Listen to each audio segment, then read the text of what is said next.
Okay. So it's just like a really quick one about what the Septuagint is. Just like kind of like a little bonus. The Septuagint. Because it's going to play a role in how we're going to study Jesus walking on the water today. That's the story we're looking at. So I figured, like, hey, let's learn about the Septuagint before we jump in. So we'll watch this and then we'll get rolling. Looks like it. Yeah. Julie, you've been to the Museum of the Bible, right? Has anyone else in here ever had a chance to go? I know, it's on my bucket list. Someday I'm going to make it to the Museum of the Bible because I think it would be a really neat place to go. Huh? Of the Bible? That's the Museum of the Bible. It's in Washington, D.C. Yeah, that's who made that video. I believe it's like, 4 stories? It's like huge. Like it's like a whole day experience from what I hear. So, but I think it would be really neat to go there. But anyway, I just am mentioning that because that's who made that video. But anyway, so the reason why I wanted us to watch that video before getting into the story of Jesus walking on the water is because it's really important to understand, like, so we have the Hebrew Old Testament, right? We all know that the Old Testament was written in Hebrew, but then the Jewish people made this Greek translation of it. So it allows us to look at the Greek New Testament and kind of compare the words that were used in the Greek Septuagint. Does that make sense? Like in English, we have one word for love, whereas the Greeks have multiple words for love. So when we can kind of compare Greek to Greek, it helps us understand maybe what the New Testament authors were trying to get at a little more. So yeah, it was really, that's just kind of like a little side note to what we're going to get into today, but I just thought that it was interesting. So we are going to read the story of Jesus walking on the water. I'm going to actually read from Mark. I know we're studying Matthew, but I want us to start with Mark's account of this. So we're in Mark chapter 6, verse 45. And I'll be honest, as I was preparing for this class, I came across this teaching, and I've never heard the story of Jesus walking on the water presented this way. And it kind of caused some light bulbs to go off. So hopefully, as we go through this, you'll see it. But we're going to really look at the Old Testament. This isn't a story I've ever heard like connected to the Old Testament necessarily. So we're going to really look at that and see how in the Septuagint, some of the Greek words are the same words that Mark used in his account and why that matters. So let's go ahead, let's read it, and we will jump in. We are in Mark chapter 6, verse 45. Immediately, he made his disciples get into the boat and go ahead of him to the other side, to Bethsaida, while he dismissed the crowd. So if you remember last week, we talked about Jesus feeding the 5,000. So this is happening right after that, what we talked about last week. So Jesus has done this great miracle where he took a few loaves of bread and a few fishes and fed 5,000 people. So now, he's dismissing the crowds, and the disciples are going ahead of him on a boat to the other side of the Sea of Galilee. So verse 46, after he said goodbye to them, he went away to the mountain to pray. Well into the night, the boat was in the middle of the sea, and he was alone on the land. He saw them straining at the oars because the wind was against them. Very early in the morning, he came toward them, walking on the sea, and wanted to pass by them. When they saw him walking on the sea, they thought it was a ghost and cried out, because they all saw him and were terrified. Immediately he spoke with them and said, "Have courage, it is I, don't be afraid." Then he got in the boat with them, and the wind ceased. They were completely astonished because they had not understood about the loaves. Instead, their hearts were hardened. So, so we're going to look at this account, and then if we have time, we'll also read over Matthew's account and talk a little bit about that, because Matthew includes a detail that we don't get here in Mark about Peter actually getting out of the boat and walking on the sea as well. So if we get to that part today, we'll get there, but I wanted us to start here. So in this story, we see connections to Exodus. Now, are you all familiar with the Exodus? And if anyone's not, that's okay. I don't want to assume anything, but just like a really quick recap. So the descendants of Jacob had been in Egypt for 400 years. They were put into slavery. Moses, I'm sure many of you have heard of Moses. He comes and, has this experience at the burning bush with God, where God reveals himself to him. He says, I am who I am to him. And that's going to be important for what we're studying today. And he sends Moses and his brother Aaron to the Pharaoh, and Moses is like, let my people go, if you've seen the movies or whatever, and the plagues come and there's this whole story. But so eventually, though, Pharaoh does relent after his firstborn son is killed, and the Israelites are released, and they're fleeing from Egypt or leaving Egypt, and they get to the Red Sea, right? And so the Egyptians are chasing after them because they changed their mind, and they're like, no, we want you back, you can't go. So they're between the Red Sea, and standing there, and the Egyptians coming behind them. And actually, you know what, let's just turn there. We'll read a little bit of it. Exodus 14.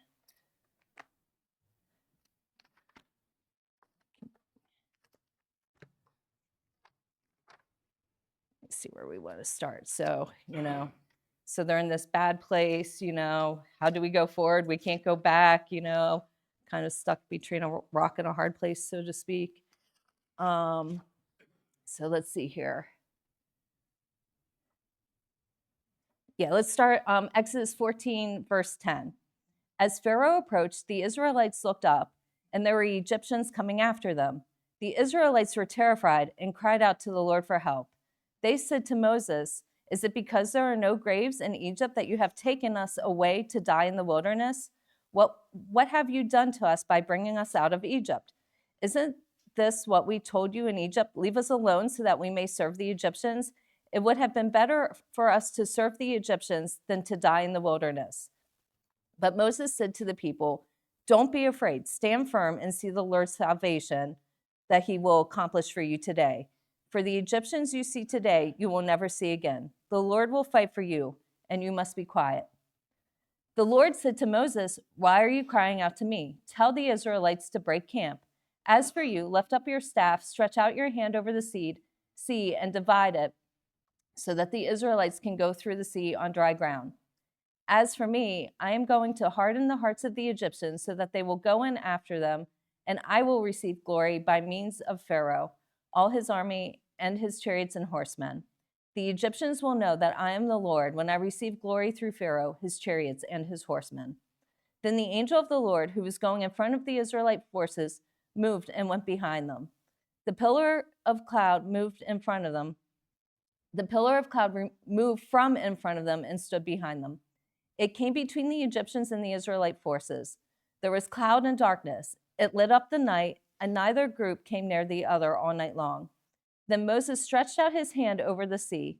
The Lord drove back the sea with a powerful east wind all that night and turned the sea into dry land. So the waters were divided, and the Israelites went through the sea on dry ground, with the waters like a wall to them on their right and their left. The Egyptians set out in pursuit. All Pharaoh's horses, his chariots, and his horsemen went into the sea after them. During the morning watch, the Lord looked down at the Egyptian forces from the pillar of fire and cloud and threw the Egyptian forces into confusion. He caused their chariot wheels to swerve and made them drive with difficulty. Let's get away from Israel, the Egyptians said, because the Lord is fighting for them against Egypt. Then the Lord said to Moses, stretch out your hand over the sea so that the water may come back over the Egyptians on their chariots and horsemen. So Moses stretched his hand over the sea, and at daybreak the sea returned to its normal depth. While the Egyptians were trying to escape from it, the Lord threw them into the sea. The water came back and covered the chariots and horsemen, plus the entire army of the Pharaoh that had gone after them into the sea.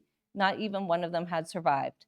But the Israelites walked through the sea on dry ground, with the waters like a wall to them on the right and on their left. That day the Lord saved Israel from the power of the Egyptians, and Israel saw the Egyptians dead on the seashore. When Israel saw the great power that the Lord had used against the Egyptians, the people feared the Lord and believed in him and his servant Moses. So I know that was like a pretty long section there, but the Exodus is so important for understanding the rest of your Bible. Like, I know Mike teaches you guys Genesis. We might do Exodus next after we finish Matthew, to be honest, because it is just so, like, there are so many references to the Exodus throughout the Bible and the understanding of who God is and the salvation that he provides. We even talk about it in our own salvation, don't we? How, like, I'm sure you've heard, like, God has brought us out of our Egypt, like out of our bondage, out of that to like sin and darkness and death, and has delivered us, brought us through the water into new life, so to speak. So it's just super duper important. So worth taking a little time to read the story. And I would encourage you guys, if you aren't familiar, read it. I mean, Genesis and Exodus, at least probably the first like half of Exodus, are really easy to read because it's a lot of narrative, it's like reading a story or a book. So, take some time and read through it, but it's so important for us to understand who God is and have that foundation. Like, I can't really probably overemphasize that. So anyway, back to Mark chapter 6. So so what we just read, so last week, like I said, we talked about Jesus feeding the 5,000. We talked a lot about manna in the wilderness, how God provided manna, food for the Israelites in the wilderness. Okay. Also in the story, we see Jesus going onto a mountain to pray, which kind of could remind us of Moses on Mount Sinai. That's where he gave the law. So there's a connection there. I'm just trying to show some parallels between the two stories. And then we have the disciples in a boat on the sea, and we have a sea in the story of the Exodus. So there's parallels there. And just like a little kind of important side note, in ancient Hebrew thinking, the sea represents chaos. The sea is a dangerous place to be. It's chaotic. So, even in Genesis, we have, the Spirit of the Lord hovering above the waters. There's this chaos. The world is void, it's empty, it's chaotic, until God comes in. I'm stepping on something here, and brings order by separating. So he separates the land from the waters and creates, out of this chaos. So this is all like super important for us for today. So one of the first things here, and so let's see here. Tortured rowing. Let me go back. I'm on the wrong page here. So we see in Mark chapter 6, verse 48, it says that they were straining against the oars. Like, this is tortured rowing, like the winds are beating up against them. Like, they're just out in the middle of the sea. They're not making any progress. They're probably rowing with all their might, probably in pain, trying, straining their muscles, trying to get this boat to move, and they just cannot make progress. And that same word there, in my Bible, it says straining. Some of your Bibles might say tortured rowing, different translations. But that same word is the same word that we see in Mark chapter 5, verse 7, where the demons say to Jesus, "Don't torment me." So it's kind of like this connection. There's echoes of like this demonic possession, it's also in Luke chapter 8, verse 29, this being driven into the desert, the demons being driven into the desert, like the same word is used there. So just to kind of give a picture, like they're on the sea and the winds and it's chaotic and they're not making progress. They're being held back. There's confusion, Mark 5:7. That was the do not torment me when the demons are speaking to Jesus. And I'm not going to, we could go back and read those, but you can just jot it down if you want to go reference that later. We also see an interesting phrase in here that we're going to talk about.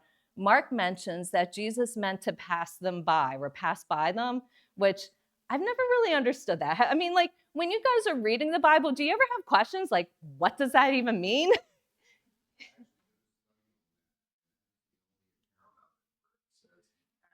Right. And that's why we're reading out of Mark today, too, because I want us to think about this phrase here. And there's some really cool connections. Um, yeah, I'd be interested in hearing what you came up with. But yeah, it is. And we do see differences. Like I said, in Matthew's account, that's the account where we see Peter getting out of the boat and walking on the water. We don't see it here. And we've talked about this, how the different gospel writers are writing from their own perspectives, and they're writing to their audiences.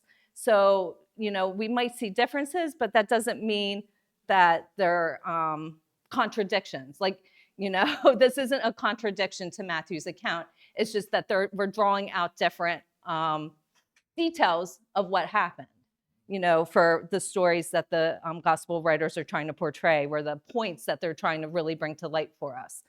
It's just, that's important to know. So we just read from Exodus 14. So a couple other parallels between what we just read in Exodus 14 and Mark chapter 6. We see the sea, the wind, and nighttime.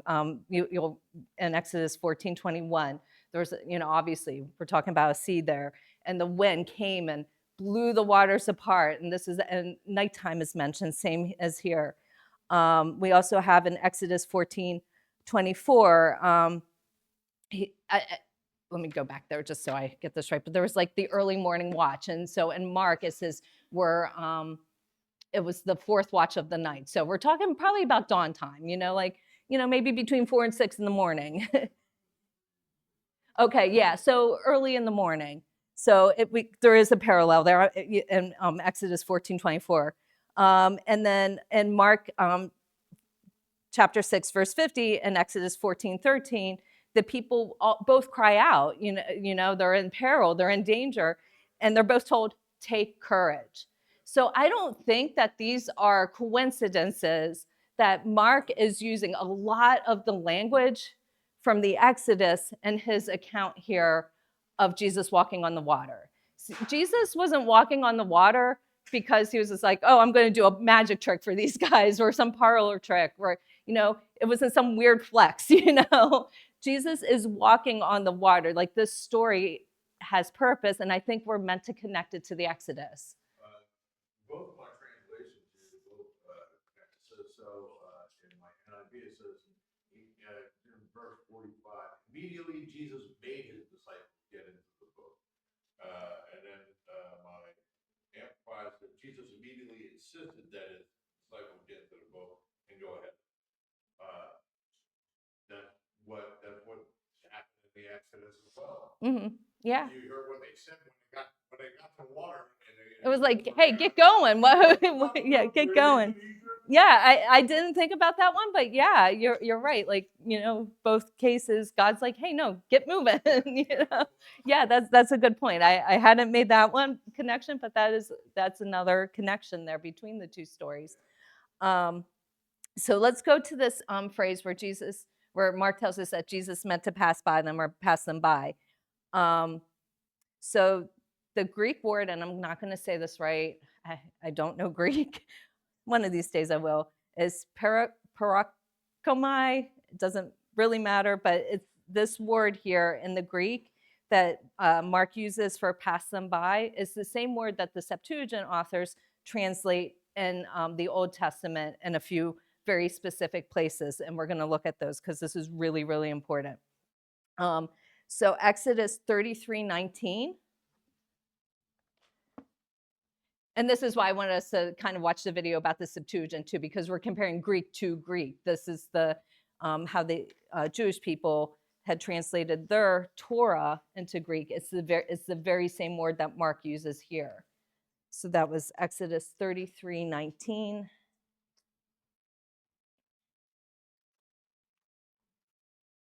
Okay, so there's an incident in Exodus where Moses asks God to hey, can I see your glory? Can I see you?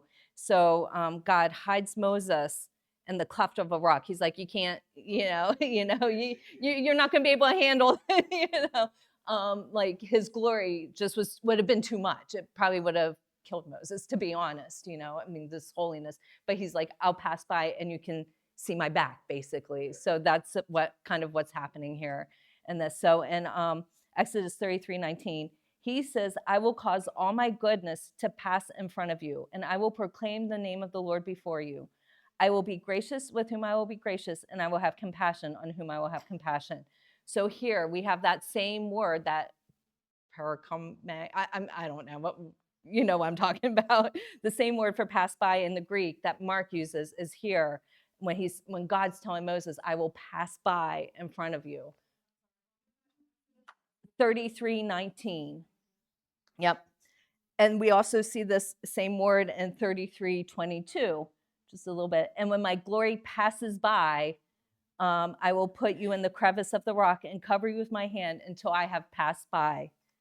And then we also see this word in Exodus 34:6. The Lord passed in front of him and proclaimed, the Lord is a compassionate and gracious God, slow to anger and abounding in faithful love and truth. So in all of these instances, what's happening?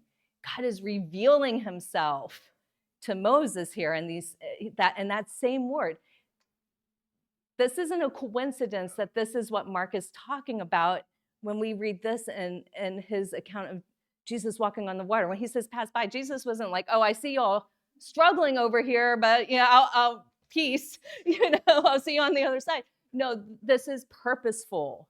All right, this is, I don't know. I hope that light bulbs are going off, because it really did for me when I heard this. So I hope maybe some light bulbs are going off for you. We also see in Job 9:5-11, this same word. Let's see here. Job 9:5-11. I'm sorry, I have a lot of sinus pressure today, so if I'm not speaking loud, I'm trying my best to project. But it's just this weather. It's this cold, and it's messing with me.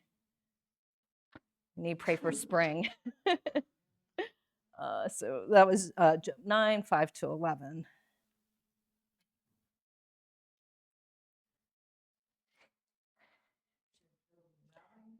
Job 9. Mm-hmm. He removes mountains without their knowledge, overturning them in his anger. He shakes the earth from its place so that its pillars tremble. He commands the sun not to shine and seals off the stars. He alone stretches out the heavens and treads on the waves of the sea. Treads on the waves of the sea. Does that sound familiar? Yeah? He makes the stars, the Bear, Orion, and the Pleiades, the constellations of the southern sky. He does great and unsearchable things, wonders without number. If he passed me by, I wouldn't see him. So more connections to what we're reading here in Mark, treading on the water, passing by. Let's see here. So well, I'll wait till we get to let's go look at something else here, and then we'll kind of tie it all together here for us. So there's also, in this story in Mark, it says, have courage, it is I, do not be afraid. It is I. And I'm sorry, I did not write down the Greek word because I knew I wasn't even going to attempt it. But we see the same Greek word that Mark uses here for it is I in a few other places in the Old Testament as well. So let's look a few of those up. Let's look at Isaiah 51, 9-12.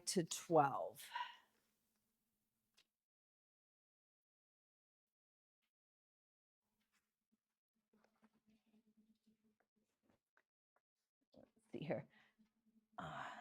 Make sure I'm in the right. Yeah. Wake up, arm of the Lord, clothe yourself with strength. Wake up in the days as in the days past, as in generations long ago.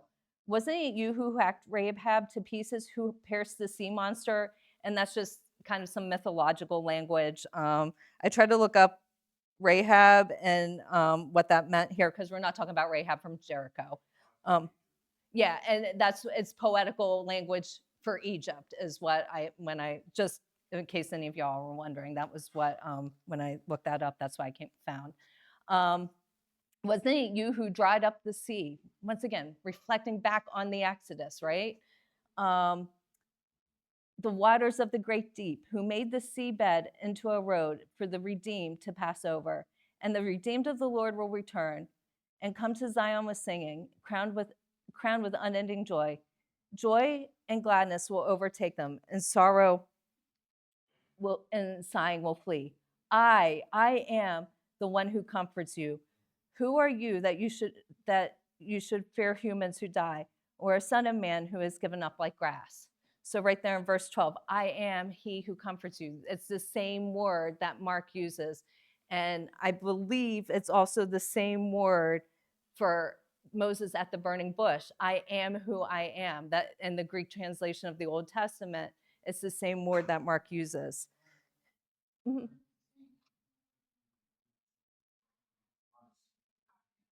Possibly. I would have to look that up to know for certain, but I wouldn't be surprised. John wrote that, so I would have, but yeah, I mean, but it's definitely, even if it's not the same word, it's definitely along the same lines of thought. It's the same point that's being made here. So, kind of pulling this all together, what's Jesus doing? He's revealing who he is to the disciples by walking on the water. There is a point to this. Like I said, this wasn't Jesus just like, hey, let me show off for my boys. He's saying, I am Yahweh. I am God. And I think for that, it helps me even understand that last sentence here. It says, then they had gotten the boat. Then he got in the boat with them, and the wind ceased. They were completely astounded because they had not understood about the loaves. Instead, their hearts were hardened. So, kind of like to me, that was like another one of those things I just didn't understand. What does that mean? Like they didn't understand about the loaves and their hearts were hardened. But when we look at it, I think through this lens, it kind of makes sense. Jesus is feeding 5,000 people in the wilderness. What does that remind us of? Once again, manna, being fed in the wilderness by God, being provided for by God. They didn't get it. I mean, it says right here, they didn't get it. So this was another lesson for them to understand who Jesus is. So I just thought that was just really cool. I've never heard these Old Testament connections to this story before. So I just kind of wanted to bring that to you guys because I think it's really cool to see that. And it adds just that extra layer, I think, of understanding what we're reading here, yes, this is a story about faith, and we'll kind of read over, Peter. But it's also Jesus revealing who he is, and we can miss that maybe. I think we do miss it if we're not having that Old Testament framework and trying to make those connections. And I, like I said, I don't know Greek. I'm hoping to start learning Greek in the fall. So, but this kind of makes me excited about that too. Like, ooh, maybe I'll see some of these connections that we just miss in English. Like, I don't know if I've ever thought, other than maybe the connection with the sea and the sea, thought of the Exodus and Jesus walking on the water. But and even in this, as I was reflecting on what I learned here, I was thinking, why did Jesus come? He came to deliver us from chaos. He came to deliver us from sin and death, and give us new life. And that's what happens in the Exodus, isn't it? They're being delivered from slavery and being brought in to new life, into the promised land, as a people of God. That's what Jesus came. He came to create a people of God in him. And that's who we are, when we place our faith in him. And even had me thinking about baptism a little bit. In baptism, we, whether you're sprinkled or immersed, but there's water involved, and kind of representing death and new life, like coming out of that chaos and that death and into the new life that we have in Jesus Christ. So, just to kind of expound on this, like, what was Jesus's mission? This is Jesus' mission, and that's why even in our testimonies where you would hear like, don't go back to your Egypt, maybe, that sounds like some mission talk that we probably use sometimes, right? At least when I came through the mission, we talked like that a lot. Okay, so that's what that's referring to. It's not saying Egypt's this bad place. It's what it represents in our lives, that bondage, and being brought into new life. And that's available to all of us. And that's why Jesus came. So let's look real quick at the Matthew version of this story, and that's going to be in Matthew chapter 14, just so we can talk about Peter a little bit too.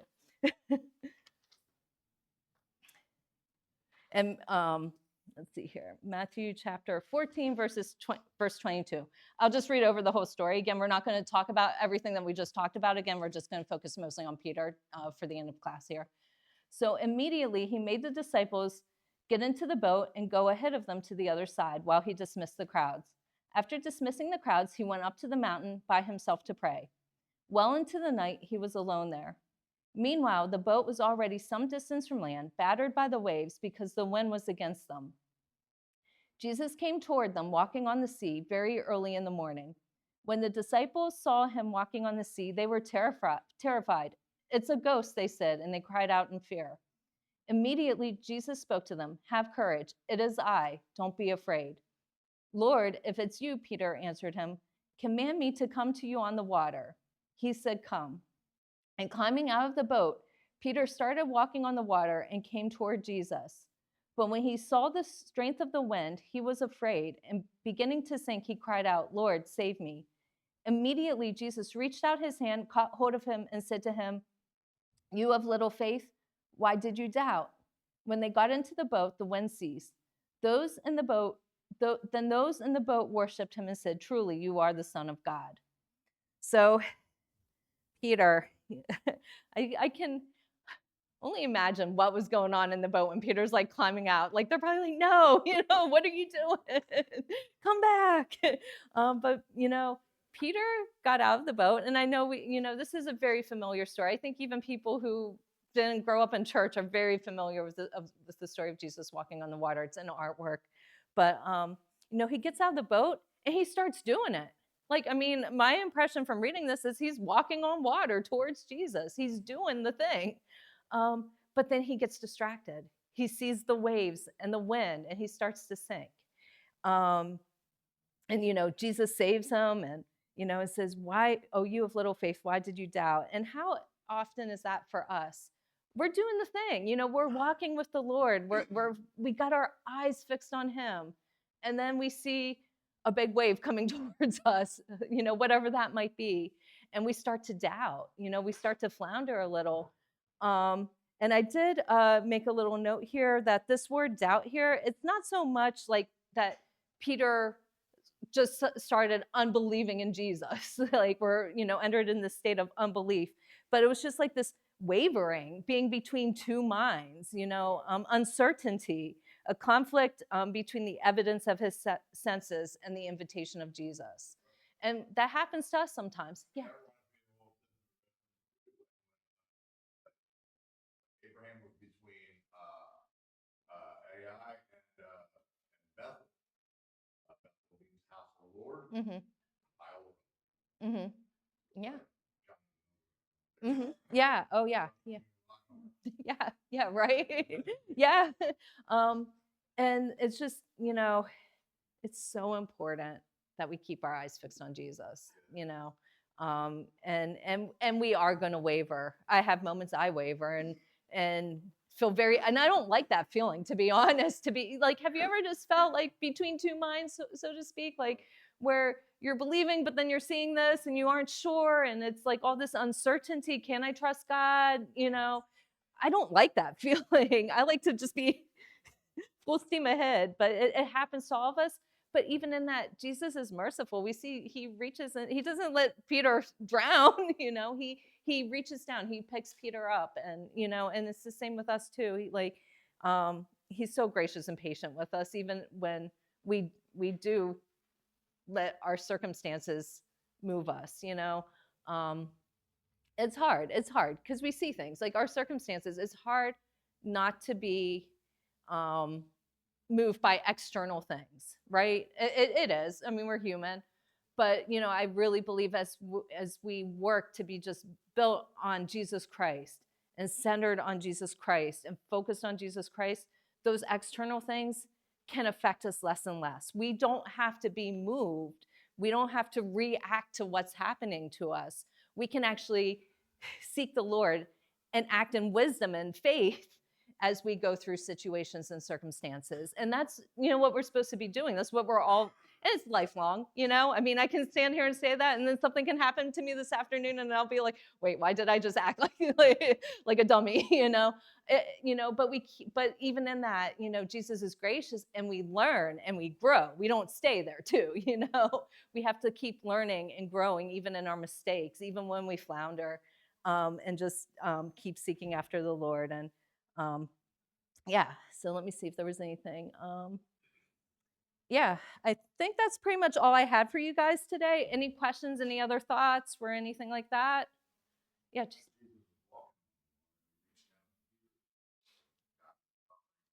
Spirit of God was Mm-hmm. Mm-hmm. Yeah. Yeah. Yeah. Yeah. Yeah. And I mean, yeah.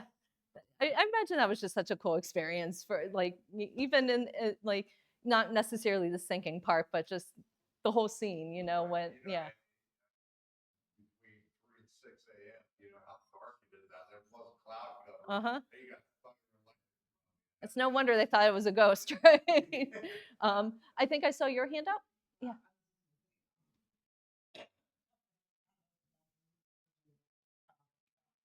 He sent them ahead. Nobody else wanted to pray.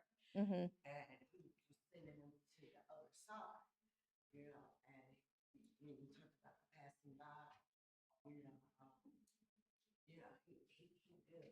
Mm-hmm. he knew what he was going to do. Yeah.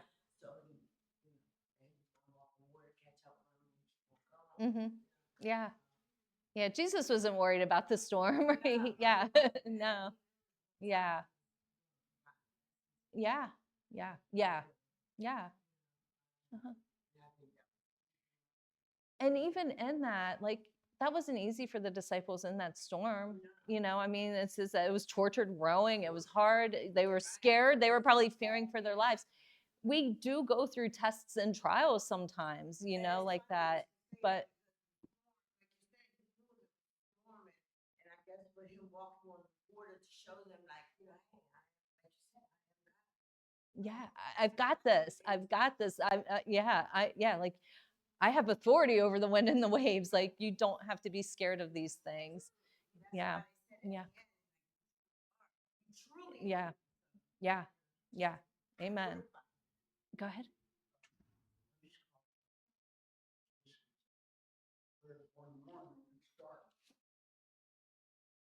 as the Israelites went through the, sorry, No.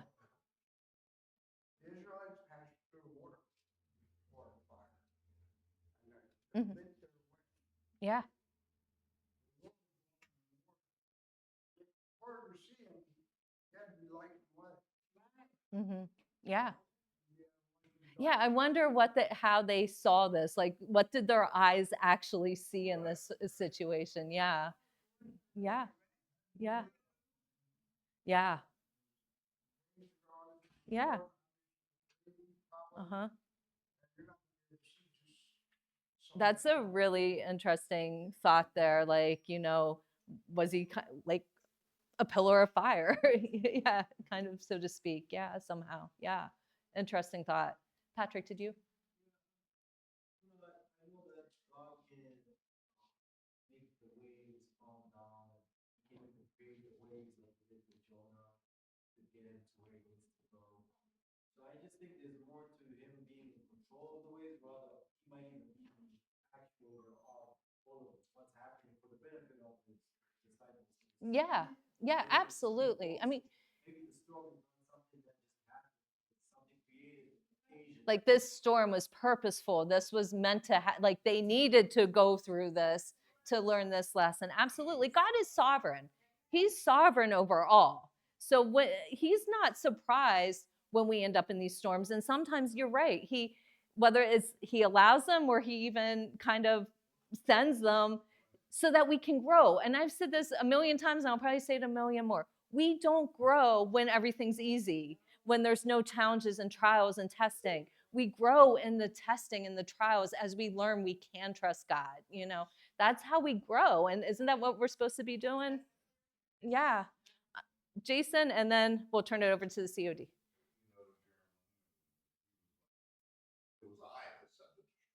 Mhm. And then later on, he's like, well, I know the plans I have for you. Yeah. It's like, Yeah. you know what I mean? It was God that set the short for what? To turn people back to God. Yeah. God's going to rescue you. It's Yeah. chariots, your bow and arrows. Yeah, that's cool, but yeah. Yeah. Absolutely. Absolutely. Amen. So, all right.